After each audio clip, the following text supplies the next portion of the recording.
Hello दोस्तों, फिर से स्वागत है आपका मेरे चैनल सत्य डिवाइन पे। मैं सत्या कंचन, रेकी हीलर मास्टर और लाइफ कोच, आपके लिए लाई हूँ एक ऐसी चमत्कारी प्रार्थना, एक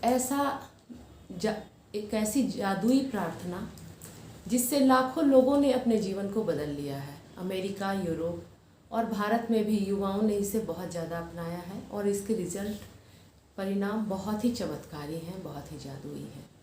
ये केवल 4 लाइनों से बनकर ये प्रार्थना बनी है, लेकिन इस प्रार्थना के जो शब्द हैं वो सरल होते हुए भी बहुत ही चमत्कारी हैं। इतने ज़्यादा काम करते हैं ये हमारे जीवन पे कि हम सोच भी नहीं पाते हैं कि इतने साधारण सी प्रार्थना कैसे हमारे जीवन को बदल सकती है। ये प्रार्थना शुरू कहाँ से हुई? ये हवाई द्वीप, जो हवाईयन कंट्रीज़ हैं, वहाँ से शुरू हुई। ये प्राचीन ज़माने में हवाई के लोगों ने, जो प्राचीन निवासी थे, वो इसे अपनाए हुए थे और उन्होंने इसे एक रिचुअल के रूप में, एक प्रार्थना के रूप में अपनाया था। और वहाँ के लोग जो साल में या कभी 6 महीने में उनका एक फंक्शन होता था, उसमें वो सब जमा होते थे और वो जमा होके, जैसे घर के सभी लोग जमा हुए तो घर के जो बुजुर्ग व्यक्ति थे वो इस प्रार्थना को करवाते थे, या उस गांव के सभी लोग जब जमा होते थे तो उनके जो एक पुजारी होते थे जिसे काहुना कहा जाता था, वो काहुना इस प्रेयर को करवाते थे। और कहा जाता है कि उस समय हवाई कंट्रीज़ में बहुत सारे अशांति की चीज़ें, लूटपाट, झगड़ा, रिश्तों में खराबी, दरार वगैरह फैली हुई थी और इन सब को दूर करने के लिए इस प्रार्थना को अपनाया जाता था और इससे परिस्थितियाँ काफ़ी ठीक हो जाती थी। तो इस प्रार्थना का जो प्रचार और प्रसार बहुत ज़्यादा हुआ और अमेरिकन और यूरोपियन कंट्री के साथ साथ भारत में भी हुआ। इसके जो रचयिता थे वो हैं लियू हेन। लियू हेन एक साइकियाट्रिस्ट थे। ये स्टोरी बड़ी इंटरेस्टिंग है, उनकी वास्तविक कहानी है ये। लियू हेन, आप गूगल पे भी इसको सर्च कर सकते हैं। लियू हेन एक साइकियाट्रिस्ट थे। वो हवाई स्टेट के जो हॉस्पिटल के एक मेंटल वार्ड में वो उनकी ड्यूटी लगी थी।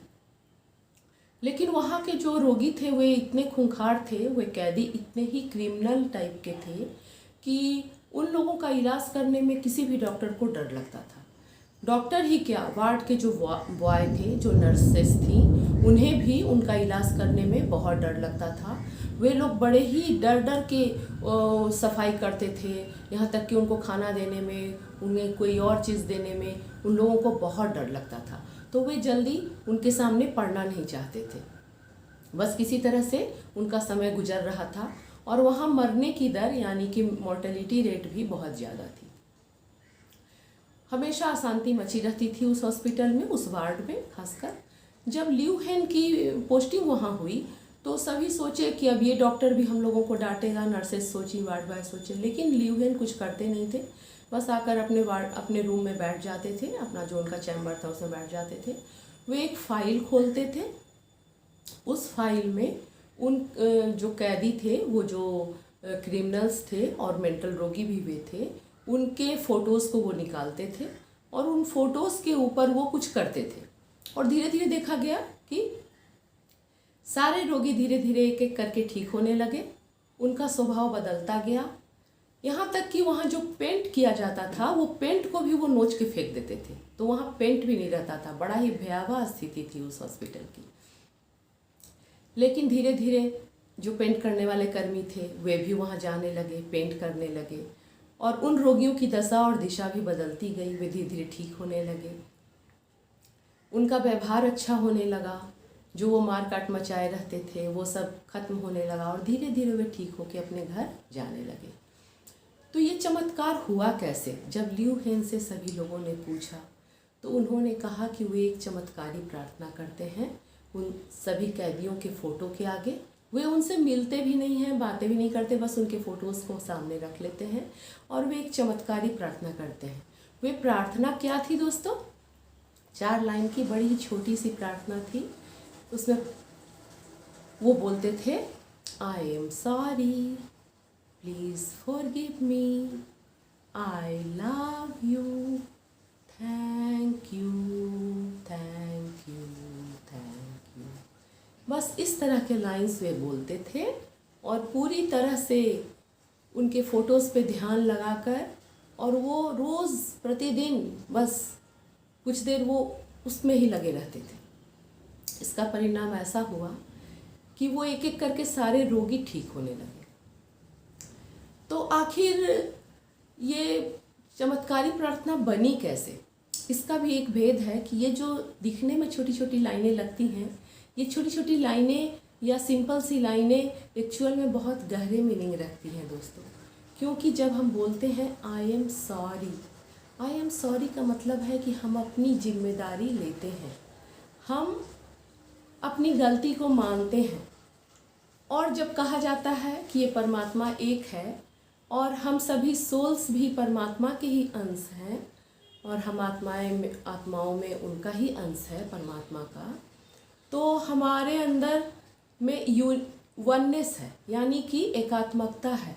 वननेस से हम सभी एक हैं, वही धड़कन, वही तत्व सब में धड़क रहा है, सभी आत्माओं में, सभी प्राणियों में, सभी मनुष्यों में धड़क रहा है जो परमात्मा में है। तो जब हम आई एम सॉरी बोलते हैं तो सॉरी हम केवल अपने लिए नहीं बोलते हैं, हम सभी के लिए बोलते हैं।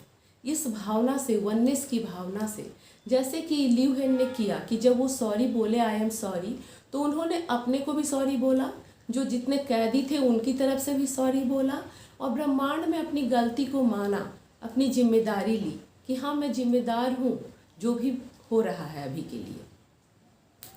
उसके बाद है प्लीज़ फॉरगिव मी। तो हम सभी जानते हैं कि जब हम क्षमा करते हैं तो हम स्पिरिचुअलिटी के हाईएस्ट स्टेप पे होते हैं, पायदान पे होते हैं। तो प्लीज़ फॉरगिव मी, फॉरगिवनेस किसके लिए? ना केवल अपने लिए बाकी सभी आत्माओं के लिए। ये एक वननेस को समझकर जो किया जाता है तो इसके रिजल्ट बड़े ही चमत्कारी होते हैं। सभी के लिए फॉरगिवनेस, हमारे लिए भी फॉरगिवनेस, जो मैंने किया पिछले जन्मों में, इस जन्मों में, तो जो भी गलती हुई उसकी जिम्मेदारी उठाते हुए मैं क्षमा मांगती हूँ यूनिवर्स से। और जब हम क्षमा याचना के प्रोसेस में होते हैं तो यूनिवर्स हम पे सबसे ज़्यादा खुश होता है दोस्तों, मन बड़ा हल्का हो जाता है। उसके बाद थर्ड नंबर आता है I love you. I love you इतना बड़ा लव का शब्द है कि ये पूरा यूनिवर्स ही अगर किसी एक चीज़ से बना है तो वो है लव। लव के बिना कोई रह नहीं सकता है। न एक पत्ती खिल सकती है, न एक फूल विकसित हो सकता है, न मनुष्य का जन्म हो सकता है, कुछ नहीं हो सकता। तो लव जो है वो सबसे बड़ा कहे तो इमोशन है, सबसे बड़ा फैक्टर है इस ब्रह्मांड के लिए।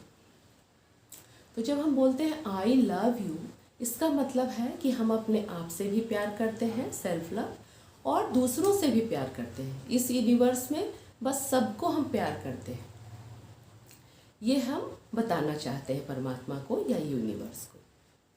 उसके बाद है थैंक यू, यानी ग्रेटिट्यूड की भावना, आभार प्रदर्शन। हम थैंक यू बोलते हैं, अपने आप को भी थैंक यू बोलते हैं कि मैंने एक अच्छा कार्य किया, दूसरों को भी थैंक यू बोलते हैं कि सब ने हमारा साथ दिया। तो परिस्थितियाँ धीरे धीरे बदलने लगती हैं। मैंने खुद आजमाया है इस प्रार्थना को। जिसके प्रति भी आप करते हैं उसकी मनोदशा बदलने लगती है। लोग पूछते हैं कि इस प्रार्थना को कैसे किया जाए, कब किया जाए, कितनी बार किया जाए, तो मैं एक एक करके बताती हूँ। अगर हम सुबह में करें तो बहुत अच्छा है। सुबह में क्यों? सुबह में जैसे हमारी गाड़ी कहीं जा रही हो और ट्रैफिक खाली हो तो हमारी गाड़ी बहुत ही तेज़ स्पीड में और जल्दी पहुंच जाती है। उसी तरह से सुबह का जो मुहूर्त होता है, सुबह, वो हमारे मन का ट्रैफिक, हमारी भावनाओं का ट्रैफिक बिल्कुल खाली होता है और यूनिवर्स पे हमारी भावनाएं बड़ी तेज़ी से और बहुत जल्दी और बहुत अच्छे से पहुंच जाती है। तो एक ये कारण है। ऐसे आप इस प्रार्थना को कभी भी कर सकते हैं, चलते फिरते, खाना बनाते, बागवानी करते, कभी भी कर सकते हैं। थोड़ा मन शांत हो मन के ऊपर एकाग्रता हो और आप इस प्रार्थना को गा करके, बोल करके, लिख करके भी कर सकते हैं। लिखने से इसके रिजल्ट और भी जल्दी होते हैं। हमारे ग्रुप में एक लड़की है, उसका नाम मैं नहीं ले रही हूँ कुछ कारणों से, वो मेरी एक अच्छी फ्रेंड है। उसकी बहन के साथ उसकी कुछ बनती नहीं थी, इकलौती बहन थी उसकी, और जब भी उन लोगों की बात होती थी तो लड़ाई पे ही ख़त्म होती थी। तो उसने चलते फिरते खाना बनाते इसका मंत्र के जैसे इसे बोलना शुरू किया, I am sorry, please forgive me, I love you, thank you, thank you, thank you. Thank you शब्द आप एक बार भी बोल सकते हैं, 3 बार भी बोल सकते हैं, कोई इसमें नहीं है। जो लाइन्स है वो आप एक बार शुरू वाला पहले भी बोल सकते हैं, माने कि सीक्वेंस कोई ज़रूरी नहीं है। आप आई लव यू पहले बोल सकते हैं, कुछ भी बोल सकते हैं। तो इस तरह से वो बोलती गई और ऐसा हुआ कि उसकी बहन खुद ही उसे फ़ोन करने लगी, उनके रिलेशन अच्छे होने लगे, फिर वो एक दूसरे के घर आने जाने लगे। तो बहुत से लोगों ने अपने हस्बैंड वाइफ में अगर नाराज़गी थी तो उनके लिए किया है, अगर बच्चे से नाराज़गी थी तो उनके लिए किया है, यहाँ तक कि जॉब को अट्रैक्ट करने के लिए, नौकरी में सिचुएशन जो ख़राब है उस सिचुएशन की जिम्मेदारी लेते हुए फिर उस सिचुएशन को चेंज करने के लिए भी आप इसको कर सकते हैं। अब अगर आपके घर की सिचुएशन ख़राब है, घर में कुछ माहौल अच्छा नहीं रहता, तो उस माहौल को अच्छा करने के लिए भी आप कर सकते हैं। बस जैसा माहौल आप चाहते हैं वैसा माहौल सोच लीजिए कि हाँ हमें ये माहौल चाहिए, और फिर आप बस इस प्रेयर को मंत्र के जैसे धीरे धीरे बोलिए, प्यार से बोलिए, थोड़ी एकाग्रता के साथ, कंसंट्रेशन के साथ बोलिए। ये जो हाथ है, हाथ की ये दोनों उंगली को ऐसे लगा के भी आप बोल सकते हैं, ऐसे इस तरह से थोड़े परिणाम और अच्छे होते हैं। दोनों हाथों में लगा कर बोलिए, 10 से 15 मिनट आप चैंटिंग कीजिए। आप इसे गाना के जैसे गा के भी कर सकते हैं। I am sorry, please forgive me, I love you, thank you, thank you, thank you, I am sorry, please forgive me, I love you, thank you, thank you, thank you. इस तरह से भी आप कर सकते हैं। अगर आप हेल्थ के लिए करना चाहते हैं तो आप अपने हेल्थ को, कैसा हेल्थ आप चाहते हैं वैसा करके, मान लो कि मैं अपने आँखों के लिए कर रही हूँ, मेरी आँखें अगर थोड़ी कमज़ोर महसूस हो रही हैं या मेरी आँखों में कोई प्रॉब्लम हो गई है तो मैं इस तरह से भी कर सकते हैं। आप इसमें आप एक्सपेरिमेंट कर सकते हैं दोस्तों, लेकिन जो भी करें दिल से करना है। एक बच्चों के जैसे निश्चल दिल से करने से बहुत ही चमत्कारी परिणाम मिलते हैं। जैसे आँखों के लिए अगर करना है तो I am sorry my eyes, please forgive my eyes, I love you my eyes, thank you my eyes. ऐसे भी आप बोल सकते हैं। तो इसमें आप एक्सपेरिमेंट भी कर सकते हैं, जैसे भी आप चाहें बोलिए, लेकिन जो बोलना है वो दिल से बोलना है और एक बच्चे के जैसे निश्चल दिल से बोलना है। ज़्यादा दिमाग ना लगाएं कि किसको बोलें, किस पे कंसंट्रेट करें। आप अगर किसी को भी नहीं सोचना चाहते हैं, ऐसे ही आप अच्छे के लिए करना चाहते हैं कि सिचुएशन अच्छा हो जाए, अच्छे लोग हमारे संपर्क में आए, हम अच्छे लोगों से मिलें, मनी हमारे पास ज़्यादा आए, तो आप ऐसे ही आप सिंपली बिना कुछ सोचे बस इसको आप चैंट कर सकते हैं। अगर पैसे की कमी आप महसूस कर रहे हैं और पैसे के लिए चाहिए तो आप एक नोट रख लीजिए, नोट पे एक छोटा सा चिट चिपका लीजिए या पिन कर लीजिए। जैसे कि 50 का नोट हो या 100 का नोट हो, उस पर एक चिट रख लीजिए, उसको हल्का सा एक लाइट गम से चिपका दीजिए या फिर जो स्टिकिंग नोट्स आती हैं उनको चिपका लीजिए और उस पर इस प्रार्थना को लिख लीजिए और ऐसी जगह टांग लीजिए जहाँ से आते जाते आपको ये दिखाई पड़े, किसी दरवाजे पे या आपके बेड के सामने या किचन में अगर आप कोई काम करती हैं महिलाएं तो वहाँ पे टांग लें इसको और आते जाते इसको देखते रहें और बोलते रहें।